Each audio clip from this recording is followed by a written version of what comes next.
ভারতের রাজনীতিতে হঠাৎ করেই আলোচনার কেন্দ্রে উঠে এসেছে তেলাপোকা। এক সপ্তাহের ব্যবধানে সামাজিক মাধ্যমে ককরোচ জনতা পার্টি অনুসারীর সংখ্যা ছাড়িয়ে গেছে 1 কোটি।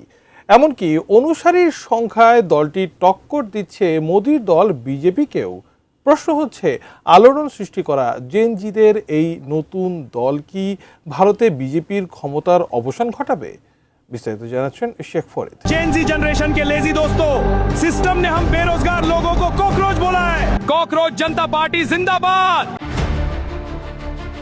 বিচার ব্যবস্থা ও ক্ষমতাসীন রাজনৈতিক কাঠামোর বিরুদ্ধে বেশ ক্ষুব্ধ হয়ে উঠেছে ভারতের জেনজি প্রজন্ম। তারই প্রতিক্রিয়ায় এবার শুরু হয়েছে এক নজিরবিহীন ব্যঙ্গাত্মক প্রতিবাদ ও রাজনৈতিক আন্দোলন। ভারতের সুপ্রিম কোর্টের প্রধান বিচারপতি সূর্যকান্তের বিতর্কিত মন্তব্যকে ঘিরে সামাজিক মাধ্যমে তৈরি হয়েছে ককরোচ জনতা পার্টি বা সিজেপি। মজার ছলে তৈরি হওয়া ব্যঙ্গাত্মক এই সংগঠনটিতে এরই মধ্যে লাখ লাখ তরুণ যুক্ত হয়েছেন। এই তরুণদের সিংহভাগই জেনজি প্রজন্মের। বোস্টন ইউনিভার্সিটির পাবলিক রিলেশনসের স্নাতক 30 বছর বয়সী অভিজিৎ দীপকের একটি সামাজিক মাধ্যমের রসিকতা এখন এক বিশাল গণ আন্দোলনের রূপ নিয়েছে।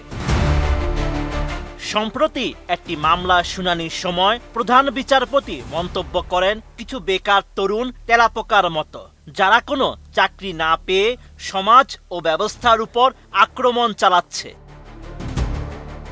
আমি বুঝি নির্মাণের শিল্প, সালাম স্টিল বোঝে ডিউরেবিলিটি। সালাম স্টিল মোস্ট ডিউরেবল স্টিল। যদিও পরে তিনি দাবি করেন তার বক্তব্য ভুলভাবে ব্যাখ্যা করা হয়েছে। ততক্ষণে ক্ষোভের আগুন ছড়িয়ে পড়ে ভারত জুড়ে। দীর্ঘদিন ধরে চলমান বেকারত্ব, মুদ্রাস্ফীতি এবং ধর্মীয় মেরুকরণে বিপর্যস্ত ভারতের যুব সমাজ এই মন্তব্যকে তাদের প্রতি চরম অবমাননা হিসেবে গ্রহণ করে। এই ক্ষোভকে পুঁজি করেই অভিজিৎ দীপক সামাজিক মাধ্যমে প্রশ্ন তোলেন, সব তেলাপোকা যদি এক হয়ে যায় তবে কেমন হবে? এরপরেই তিনি নরেন্দ্র মোদীর ভারতীয় জনতা পার্টির নামের সাথে মিল রেখে রসাত্মকভাবে ককরোচ জনতা পার্টি গঠন করেন এবং একটি ওয়েবসাইট চালু করেন। মাত্র 1 সপ্তাহের ব্যবধানে দলটির ইনস্টাগ্রাম অ্যাকাউন্টে অনুসারীর সংখ্যা ছাড়িয়ে গেছে 16 মিলিয়ন।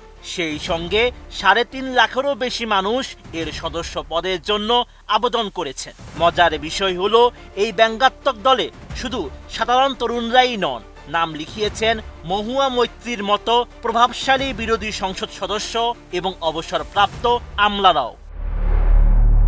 ককরোচ জনতা পার্টির মূল লক্ষ্য ও যোগ্যতাও নির্ধারণ করা হয়েছে অত্যন্ত রসাত্মকভাবে, যার মধ্যে রয়েছে বেকারত্ব, অলসতা এবং ইন্টারনেটে নিয়মিত ক্ষোভ প্রকাশ করা। দলটির ইশতেহারে ভারতের বর্তমান নির্বাচনী ব্যবস্থার অসঙ্গতি, কর্পোরেট মিডিয়া এবং বিচারকদের অবসরের পর সরকারি পদ পাওয়ার প্রবণতাকে উপহাস করা হয়েছে।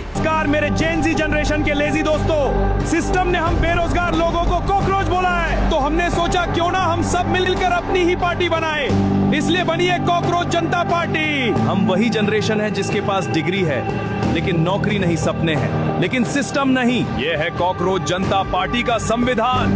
यहाँ जुमले नहीं, सीधे वादे लिखे गए हैं। पहला वादा, रिटायरमेंट के बाद किसी जज को इनाम में राज्यसभा की सीट नहीं मिलेगी। दूसरा वादा, हर असली वोट सुरक्षित रहेगा, लोकतंत्र किसी का खिलौना नहीं है। तीसरा वादा, संसद और कैबिनेट में 50% महिलाओं को सीधा अधिकार मिलेगा। चौथा वादा, मीडिया सवाल पूछेगा, सिर्फ सरकार की तारीफ नहीं करेगा। पांचवा वादा, पार्टी बदलने वाले नेताओं पर 20 साल तक चुनाव लड़ने पर रोक लगेगी। लोग हमारा मजाक उड़ाते हैं लेकिन याद रखो, कॉकरोच कभी हार नहीं मानता।